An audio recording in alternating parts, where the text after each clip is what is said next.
पाकिस्तान में गुर्दों के अमराज में इजाफा होता जा रहा है। इसकी वजूहात में डायबिटीज़, ब्लड प्रेशर और दीगर वजूहात शामिल हैं। लेकिन जब ये मर्ज शिद्दत इख्तियार करता है तो गुर्दे काम करना छोड़ देते हैं और जिस्म में यूरिया और दीगर अज्जा खतरनाक हद तक बढ़ जाते हैं। ऐसे मरीजों के पास दो ही रास्ते होते हैं, ट्रांसप्लांट या फिर डायलिसिस। अब चूंकि गुर्दे का अतिया और ट्रांसप्लांट के लिए पैसों का हसूल सबके लिए मुमकिन नहीं होता, तो बहुत से लोग डायलिसिस करवाते हैं, यानी मशीन के जरिए मसनूई तरीके से खून की सफाई, जिससे जिस्म में इजाफी पानी, खतरनाक अज्जा जैसे कि यूरिया और क्रेटिनिन निकाले जाते हैं। पाकिस्तान में हीमोडायलिसिस का तरीका आम दस्तयाब है, लेकिन इसके लिए हस्पताल या डायलिसिस सेंटर जाना होता है और बहुत से मरीज हफ्ते में 4-4 दिन डायलिसिस करवाते हैं। लेकिन एक ऐसा भी तरीका है जिसमें ना हस्पताल जाना होता है और ना ही मरीज को इसमें तकलीफ होती है। ये तरीका पेरिटोनियल डायलिसिस का है, लेकिन ये होता कैसे है? पेरिटोनियल डायलिसिस यानी ब्लडलेस डायलिसिस, बगैर खून के डायलिसिस जो है या बगैर नीडल्स के डायलिसिस, इसमें मरीज़ बहुत बेहतर महसूस करता है। अगर आप किसी ऐसे मरीज़ को देखें जिसका पेरिटोनियल डायलिसिस हो रहा हो तो आप शायद उसको पहचान ना सकें कि मरीज़ का कोई डायलिसिस भी हो रहा है।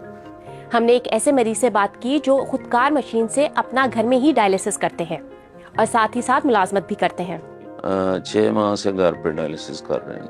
मैं चूँकि डायलिसिस से पहले काफ़ी प्रॉब्लम में था, लेकिन जब से ये डायलिसिस स्टार्ट हुआ है उसमें यह है कि मेरे रोज़मर्रा मामलात बेहतर हो गए हैं। मैं अपनी ड्यूटी भी बेहतर अंदाज में सर अंजाम दे सकता हूँ और अल्हम्दुलिल्लाह मैं काफ़ी बेहतर महसूस कर रहा हूँ। तो आखिर पेरिटोनियल डायलिसिस का फ़ायदा क्या है? इसमें खाने पीने के लिए आप कुछ भी खा पी सकते हैं। हाँ, कुछ मरीज़ों में आपके डॉक्टर साहब ज़रूर कहेंगे कि भी ये चीज़ नहीं खानी या इस फल को नहीं खाना, लेकिन आम तौर पे आप गोश्त, चिकन, फ्रूट हर किस्म का, सब्ज़ी हर किस्म की आप तसल्ली से खा सकते हैं, पानी भी पी सकते हैं। और ये एक बड़ा वाज़ेह डिफरेंस है जो एक नफ्सियाती तौर पे मरीज़ को एक हीमोडायलिसिस के मरीज़ के से वाज़ेह तौर पे एक फ़र्क ज़ाहिर करता है। हम लोग एक यंग पॉपुलेशन है जिसके अंदर ज़्यादातर हमारे जो डायलिसिस के मरीज़ हैं वो यंग हैं। अगर वो काम पे नहीं जाएंगे तो इस तरह की महंगाई के अंदर वो अपनी फैमिली को नहीं सपोर्ट कर सकते। हीमोडायलिसिस के लिए एक बंदिश ये है कि मरीज़ को हफ्ते में 3 दफ़ा 4 घंटे के लिए डायलिसिस करवाने जाना पड़ेगा, तो वो 3 दिन के लिए एक तरह से बुक हो जाता है। उन 3 दिनों वो काम पे नहीं जा सकता।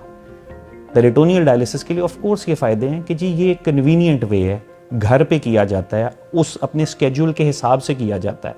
अगर वो एक दिन मिस भी कर लेता है पेरिटोनियल डायलिसिस का, जिसको हम पीडी हॉलिडे कहते हैं, तो इतनी कोई बहुत बड़ी बात नहीं होती। तो आपके जहनों में शायद ये भी सवाल पैदा हो रहा होगा कि कहीं ये तरीक़ाकार इतना महंगा तो नहीं? हिडन कॉस्ट्स बहुत ज़्यादा है, क्योंकि आपने ट्रैवल ही नहीं करना अस्पताल लेके जाने के लिए, तो वो ऊबर या जो करीम बुक कराने है या जो पेट्रोल का खर्चा होना है, व्हाट अबाउट दैट, उसको भी तो उसका हिस्सा ही बनाना पड़ता है ना जी। सेकंड ये कि पेरिटोनियल डायलिसिस के अंदर खून की किल्लत भी कम देखी जाती है, तो जो महंगे महंगे टीके हम हीमो पे लगाते हैं वो इसमें नहीं हैं। इन समरी कहने की कोशिश ये कर रहा हूँ कि हीमो डायलिसिस कहीं से भी सस्ता नहीं है पेरिटोनियल डायलिसिस से। जितनी भी हमने कैलकुलेशंस की है उसमें सिर्फ और सिर्फ ये सब कुछ एट द बेयर मिनिमम बराबर ही आता है। अब क्योंकि गुर्दों के अमराज का इलाज इतना तकलीफदेह और महंगा है, हमने डॉक्टर नौमान तारीफ से पूछा कि गुर्दों के अमराज से कैसे बचा जा सकता है। उससे बचने के लिए सबसे ज़रूरी चीज़ ये है blood pressure control, sugar control. अगर आपको दोनों चीज़ें हैं इसका कंट्रोल करें। तीसरा, खाने पीने में एहतियात। और एक बहुत बड़ी वजह जो है वो दर्द की दवाइयाँ।